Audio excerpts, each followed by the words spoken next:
कहते हैं एक पिता अपने बेटे के लिए पूरी दुनिया से लड़ सकता है, लेकिन अगर वही बेटा अपने पिता की मौत का इंतजाम करने लगे तो, और अगर एक पिता को यह पता चल जाए कि उसका अपना ही खून उसकी हत्या करवाना चाहता है तो उसके मन पे क्या गुजरेगी।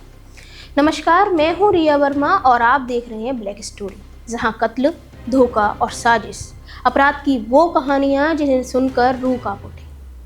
उत्तर प्रदेश के हापुड़ और मेरठ से सामने आई ये कहानी किसी क्राइम थ्रिलर सीन से कम नहीं थी। यहाँ एक बेटे की हत्या होती है, परिवार दुश्मनों पर आरोप लगाता है, पुलिस कई लोगों के खिलाफ मुकदमा दर्ज करती है, लेकिन जांच आगे बढ़ती है तो कहानी में ऐसा मोड़ आता है जिसने हर किसी को हैरान कर दिया, क्योंकि इस हत्या का आरोपी कोई दुश्मन नहीं बल्कि खुद मृतक का पिता निकला। यह कहानी है 27 वर्षीय तुषार त्यागी की। 1 जून की रात मेरठ के खड़दौदा थाना क्षेत्र स्थित पांची अंडरपास के पास खड़ी एक स्कॉर्पियो में एक युवक का शव मिलने से इलाके में सनसनी फैल गई। जब शव की पहचान हुई तो पता चला कि वह हापुड़ देहात क्षेत्र के गांव दौयमी निवासी तुषार त्यागी का है।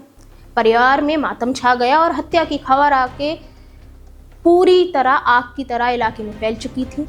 शुरुआती जांच में मामला सीधा साधा हत्या का लग रहा था। तुषार की बहन ने कुछ लोगों के खिलाफ हत्या का मुकदमा दर्ज कराया। परिवार को शक था कि पुरानी रंजिश के चलते उन्हीं लोगों ने तुषार की जान ली है, लेकिन पुलिस ने न केवल आरोपों के आधार पर आगे बढ़ने के बजाय तकनीकी और वैज्ञानिक साक्ष्य पर भरोसा किया। सीसीटीवी फुटेज खंगाले गए, मोबाइल फोन की लोकेशन ट्रैक की गई, कॉल डिटेल्स की जांच हुई, फॉरेंसिक टीम ने घटना स्थल से सबूत जुटाए और फिर जो कहानी सामने आई उसने पूरे केस की दिशा ही बदल दी। जांच में पता चला कि हत्या वाली रात तुषार अकेला नहीं था, उसके साथ उसका पिता सुंदर त्यागी और सुंदर का करीबी साथी अमित उर्फ वेदवान मौजूद थे।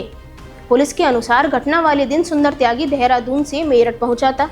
इसके बाद वह अपने साथी के साथ कई जगह गया और फिर तुषार से मुलाकात की। सीसीटीवी फुटेज और लोकेशन डेटा में तुषार की स्कॉर्पियो और आरोपियों की थार कई स्थानों पर एक साथ पाई गई। इससे पुलिस का शक और गहरा हो गया। पूछताछ और साक्ष्य के आधार पर पुलिस जिस निष्कर्ष तक पहुंची वह बेहद चौंकाने वाला था। पुलिस के मुताबिक पिता सुंदर त्यागी को जानकारी मिली थी कि तुषार ने कथित तौर पर उसकी हत्या करवाने के लिए 10 लाख रुपए की सुपारी दी थी। इसी बात को लेकर पिता और बेटे के बीच पहले से चल रहा तनाव और बढ़ गया। दोनों के बीच संपत्ति को लेकर भी लंबे समय से विवाद चल रहा था। बताया जा रहा है कि जिस संपत्ति को लेकर विवाद था वह सुंदर की मां और उसकी पत्नी के नाम थी।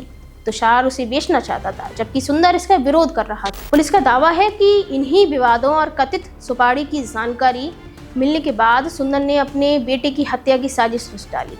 योजना के तहत तुषार को मिलने के लिए बुलाया गया, फिर मौका मिलते ही उस पर गोली चला दी गई। गोली लगते ही तुषार की मौके पर मौत हो गई। इसके बाद शव को स्कॉर्पियो में छोड़ दिया गया और आरोपी वहां से फरार हो गए। हत्या के बाद मामला दूसरी दिशा में मोड़ने की कोशिश की गई। शुरुआती शिकायत में जिन लोगों के नाम सामने आए थे, पुलिस ने उनके खिलाफ कोई ठोस सबूत नहीं मिला।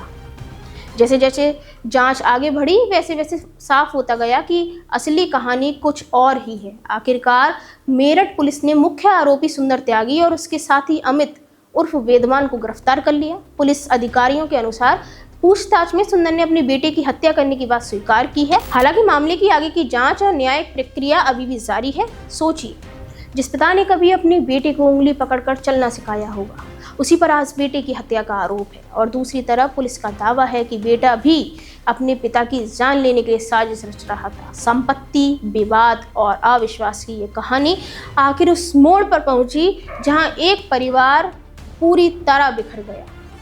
1 जून की रात पांची अंडरपास के पास मिली वह स्कॉर्पियो अब सिर्फ एक वाहन नहीं बल्कि उस दर्दनाक कहानी की गवाह बन चुकी है, जिसमें पिता और पुत्र के रिश्ते का अंत गोलियों की आवाज से। अब सबकी नजर अदालत पर है, जहां तय होगा कि इस पूरे मामले की कानूनी सच्चाई क्या है और इस हत्या के पीछे की पूरी कहानी आखिर कितनी गहरी है।